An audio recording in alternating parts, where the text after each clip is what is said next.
Good evening, welcome to daily news analysis with Bharat. Khairatabad MLA Danam Nagender త్వరలో రాజీనామా చేయబోతున్నారు. ఆయన కాంగ్రెస్ లోనే కొనసాగుతున్నట్లు స్పష్టం చేశారు. త్వరలో రాజీనామా చేస్తానని, మార్చిలో ఉప ఎన్నికలు వస్తాయని చెప్తున్నారు. అయితే ఫిరాయింపు ఎమ్మెల్యేలు ఎవరు ఏ పార్టీలో ఉన్నారో తనకు మాత్రం తెలియదన్నారు.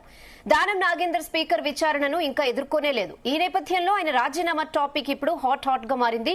మరోవైపు గ్రేటర్ హైదరాబాద్ లో కాంగ్రెస్ జెండా ఎగరేస్తామన్నారు. ఇదే అంశంపై ఇవాల్టి డిఎన్ఏలో డిస్కస్ చేద్దాం. Yes, good evening Bharat. Good evening. So తనే డైరెక్ట్ గా రాజీనామా చేస్తారంటున్నారు, నిజమేనా? రాజీనామా చేస్తాను అనలేదు.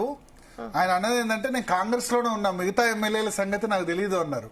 సో ఇంకేంటి, కాంగ్రెస్ లో ఉన్నాయని ఆయన బహిరంగంగా ఒప్పుకున్నాడంటే డిసైడ్ అయ్యారు. కాంగ్రెస్ హైకమాండ్, రేవంత్ రెడ్డి స్పీకరు అందరూ డిసైడ్ అయ్యారు. దాని నాగేందర్ది రాజీనామా చేయించి యాక్సెప్ట్ చేయించడమో లేకపోతే అనర్హత వేటు వేయడమో. జనరల్గా ఏంటంటే అనర్హత వేటు వేయరు, వీళ్ళే రాజీనామా చేసేస్తారు. నేను బై ఎలక్షన్స్ ఫేస్ చేస్తారు. ఇది దాని నాగేందర్ కొత్త కాదు. 2004లో ఆసిఫ్ నగర్ నియోజకవర్గం సీటు 2004లో అప్పుడు ఏంటంటే రాజశేఖర్ రెడ్డి అప్పుడు CLP leader, D Srinivas PCC అధ్యక్షుడు. డి శ్రీనివాస్ కు దాన నాగేందర్ అసలు పడదు. సో దాన నాగేందర్ అప్పుడు సిట్టింగ్ ఎమ్మెల్యే ఆసిఫ్ నగర్.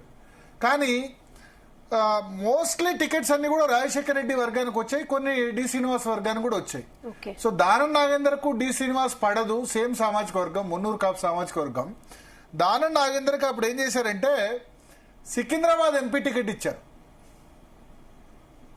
అప్పుడు బండారు దత్తాత్రేయ 99 to 2004 బండారు దత్తాత్రేయ కేంద్ర మంత్రి, కేంద్ర పట్టణాభివృద్ధి శాఖ మంత్రిగా కూడా బండారు దత్తాత్రేయ ఉండే ఆ సమయంలో, అర్బన్ డెవలప్మెంట్ మినిస్టర్ గా.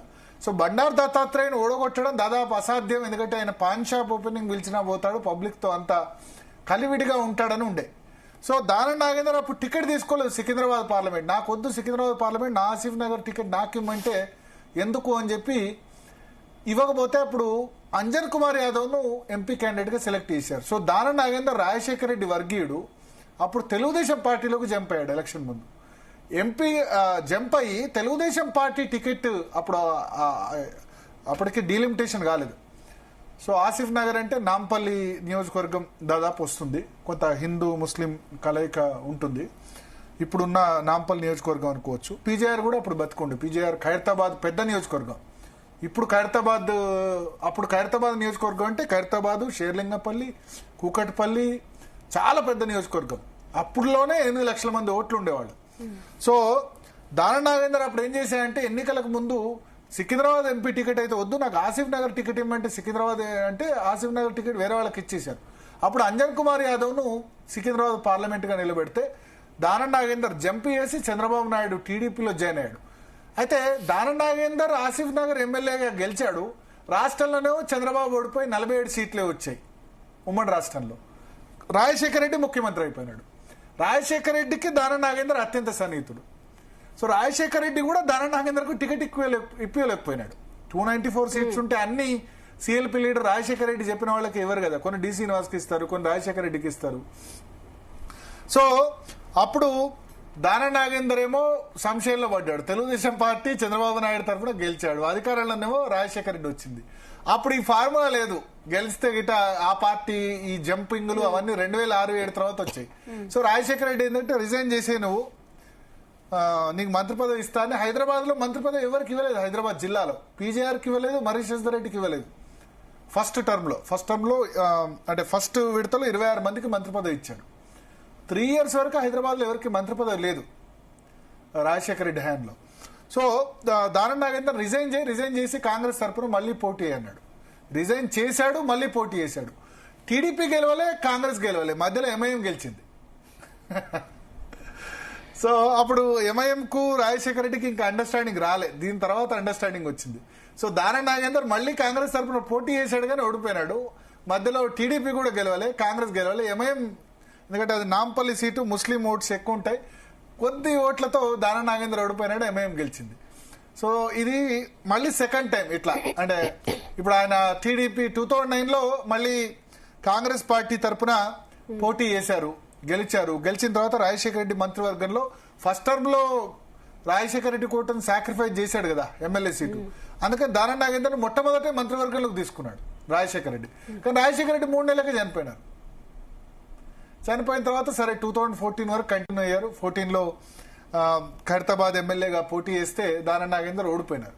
అక్కడ టీడీపీ బీజేపీ అలయన్స్ లో చింతల రామచంద్రారెడ్డి గెలిచారు. టీఆర్ఎస్ గెలవలే, కాంగ్రెస్ గెలవలే. టీడీపీ బీజేపీ అలయన్స్ లో బీజేపీ తరపున చింతల రామచంద్రారెడ్డి గెలిచాడు. సో సరిగ్గా 2018 ఎన్నికల ముందు దానం నాగేందర్ మళ్ళీ బీఆర్ఎస్ లో జాయిన్ అయిపోయారు. జాయిన్ అయిపోయి ఖైరతాబాద్ నుంచి మళ్ళీ పోటీ చేసి 2018లో బీఆర్ఎస్ తరపున గెలిచారు. కానీ కేసీఆర్ ఆయనకు మంత్రి పదవి ఇవ్వలేదు. ఆల్రెడీ 2009లోనే మంత్రి పదవి చేసిన వ్యక్తి, సీనియర్ శాసనసభ్యుడు, మంత్రి పదవి ఇస్తారని ఎక్స్పెక్ట్ చేశారు. కానీ ఇవ్వలే. ఎందుకంటే మున్నూరు కాపు నుంచి ఫస్ట్ టర్మ్ లోనే జోగురామన్ నుండి సెకండ్ టర్మ్ లో గంగుల కమలాకర్కి ఇచ్చారు కరీంనగర్ నుంచి మంత్రి పదవి. కానీ మళ్ళీ 2023లో బీఆర్ఎస్ తరపున పోటీ చేశారు, గెలిచిన తర్వాత బీఆర్ఎస్ ప్రభుత్వం రాలేదు. రాకుంటే ఇక 2-3 నెలల్లోనే అందరికంటే first Bhadrachalam MLA Tellam Venkatrao join అయ్యారు. ఆ తర్వాత 2-3 నెలల్లోనే దానం నాగేందర్ జంప్ అయిపోయారు. జంప్ అయిపోయిన తర్వాత మళ్ళీ సికింద్రాబాద్ పార్లమెంట్ ఎంపీగా కాంగ్రెస్ హైకమాండ్ కిషన్ రెడ్డి మీద పోటీకి నిలిపితే ఏం జరిగింది? ఓడిపోయారు. సో ఇప్పుడు ఇది క్లియర్ ఎవిడెన్స్. కోర్టులు ఏంటంటే నేను కాంగ్రెస్ లో జంప్ చేయలేదు అనడానికి లేదు. కాంగ్రెస్ పార్టీ హస్తం గుర్తు అభ్యర్థితో ఎన్నికల కమిషన్ అధికారికంగా చెప్పారు. కాబట్టి ఒకవేళ స్పీకర్ వేటు వేయకుంటే, ఇక మొన్ననే స్పీకర్ని తిట్టారు కాబట్టి స్పీకర్ ఖచ్చితంగా వేటు వేయాల్సిందే. కానీ ఈ వేటు గురించి ఎందుకు సమయం ఆలస్యం చేస్తున్నారంటే, ఒకటేసారి జూబ్లీహిల్స్ ఖైరతాబాద్ కాకుండా ఒక్కొక్క ఎలక్షన్ పోవాలి, అన్ని ఒకటేసారి ఎన్నిక రాకూడదని వెయిట్ చేస్తున్నారు.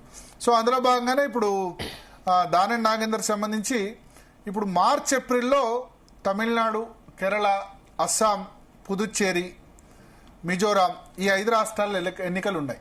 తమిళనాడు, కేరళ, అస్సాం, పుదుచ్చేరి ఈ రాష్ట్రాల ఎన్నికలు ఉన్నాయి.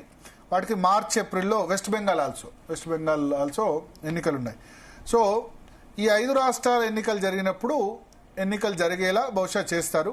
ఇప్పుడు 5 ఎమ్మెల్యేలకు సంబంధించి నిర్ణయం వెలువడ్డది రెహానా. ఇంకొక 3 ఎమ్మెల్యేల సంబంధించి నిర్ణయం వెలువడలేదు. ప్లస్ 2 కడియం శ్రీయర్ ఏమో అనౌన్స్ చేశాడు, నేను బీఆర్ఎస్ లోనే ఉన్నా అని చెప్పారు. సో దానం నాగేందర్ మాత్రం వాళ్ళ సంగతి తెలియదు, నేనైతే కాంగ్రెస్ లో ఉన్నా అని చెప్పాడు. అంతకంటే వేరే మార్గం లేదు. మరి కాంగ్రెస్ లో ఉన్నా అని చెప్పిన తర్వాత కూడా ఇంకా స్పీకరు వీళ్ళు ఆలస్యం చేయడం కరెక్ట్ కాదేమో ఆలోచించాలి. ఎందుకంటే ఇక బీఫామ్ మీద పోటీ చేసి 1.5 సంవత్సరాల 2 సంవత్సరాల తర్వాత అప్పుడు 2006లో కూడా 10 మంది ఎమ్మెల్యేలు కేసీఆర్ సమయంలో వాళ్ళంతా కూడా ఫిరాయించి రాజశేఖర రెడ్డికి క్లోజ్ గా ఉంటూ నడిపారు. వాళ్ళ ముందు సురేష్ రెడ్డి ఎన్నికల కరెక్ట్ గా ఒక 2 నెలల ముందో 3 నెలల ముందో వాళ్ళతో కొద్దిమంది రాజీనామా చేసో ఏదో విధంగా వాళ్ళ మీద అనర్హత వేటో వేశారు. సో ఇప్పుడు దానం నాగేందర్ కూడా అదే జరగబోతోంది. బహుశా ఇంకా ఆయన స్పీకర్ కు రిప్లై ఇవ్వేందుకు గడువు కోరుతూ వచ్చారు. ఇప్పుడు బహిరంగంగానే అనౌన్స్ చేశారు నేను కాంగ్రెస్ లో ఉన్నా అని చెప్పి. సో దట్ ఇంక అర్థమైపోయింది, ఖైరతాబాద్ బై ఎలక్షన్ ఫైనల్. ఆయన రాజీనామా అన్న చేయాలి, లేదా స్పీకర్ అన్న అనర్హత వేటే ఇస్తాడు.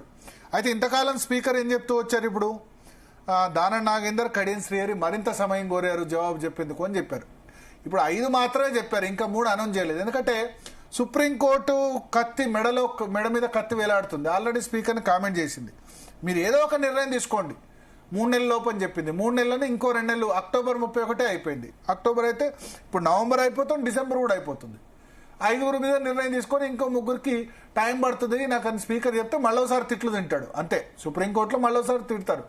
నీకేం కావాలి, నువ్వు లాస్ట్ టైమే అన్నారు ఏంటంటే నువ్వు ఈ క్రిస్మస్ న్యూ ఇయర్ జైల్లో జరుపుకోవాలనుకుంటున్నావు, ఎక్కడ జరుపుకోవాలనుకుంటున్నావు, స్పీకర్కు రాజ్యాంగ రక్షణ ఏం లేదు, ఈ విషయంలో మేము శిక్షిస్తాం, కోర్టు ధిక్కరణ నేరం కింద అని సుప్రీంకోర్టు స్పష్టం చేసింది. అయితే అప్పుడు పాత చీఫ్ జస్టిస్ ఉండే బిఆర్ గవాయ్, ఇప్పుడు కొత్త చీఫ్ జస్టిస్ వచ్చారు సూర్యకాంత్ మిశ్రా.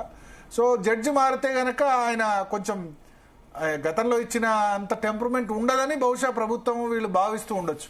కానీ చట్టం ఏదైనా చట్టమే, అంతే కదా, జడ్జి మారినంత మాత్రం చట్టం మారుతుందా? సో మిగతా ఎమ్మెల్యేల సంగతి ఏదైనా పక్కన పెడితే ఒకటైతే క్లియర్, దానం నాగేందర్ రాజీనామా చేస్తాడు లేదా స్పీకర్ అనర్హత వేటు ఇస్తుంది ఇవాళ చెప్పిన దాన్ని బట్టి. So clear, one thing is clear, Danam Nagender ఈ 15 రోజుల్లో నెల రోజుల్లోనూ రాజీనామా చేస్తాడు. చేసి ఈ 5 రాష్ట్రాల ఎన్నికలు జరిగినప్పుడు మళ్ళీ ఖైరతాబాద్ కూడా బై ఎలక్షన్ రావడం ఖాయం. లేదా వీళ్ళ ఉద్దేశం ఏంటంటే ఇంకో 3-4 నెలలు ప్రొలాంగ్ చేసి ఆ 5 రాష్ట్రాల ఎన్నికలు నోటిఫికేషన్ వచ్చిన తర్వాత రాజీనామా చేస్తే మళ్ళీ 6 నెలలు అంటే చూసుకుందాం, ఇంకొంత కాలం ప్రిపేర్ కానీ ఆలోపు మున్సిపల్ ఎన్నికలు, జడ్పీ ఎన్నికలు, తర్వాత జిహెచ్ఎంసీ ఎన్నికలు, జిహెచ్ఎంసీ ఖైరతాబాద్ రెండు కలిపి ఒకేసారి నిర్వహించాలని అనుకుంటుందేమో. కానీ జిహెచ్ఎంసీ నిర్వహించేది రాష్ట్ర ఎన్నికల సంఘం, ఖైరతాబాద్ నిర్వహించేది కేంద్ర ఎన్నికల సంఘం. ఆ కేంద్ర ఎన్నికల సంఘం డేట్లు ఫిక్స్ చేసినప్పుడే వీళ్ళు జిహెచ్ఎంసీ ఎన్నికలు కూడా పెట్టేస్తే దానిలో కలిపి కొట్టేయాలని బహుశా రేవంత్ రెడ్డి ఆలోచన చేస్తున్నారేమో. ఏదేమైనా ఒకటైతే ఖాయం, ఖైరతాబాద్కు బై ఎలక్షన్ అయితే ఇంకా రెడీ అయిపోయింది. దానం నాగేందర్ ఖచ్చితంగా రాజీనామా చేయబోతున్నాడని అయితే మనకు క్లారిటీ వచ్చిందనే అనుకోవాలి. Okay Bharat, thanks for the analysis. డేనిలో ఒక షార్ట్ బ్రేక్ తీసుకు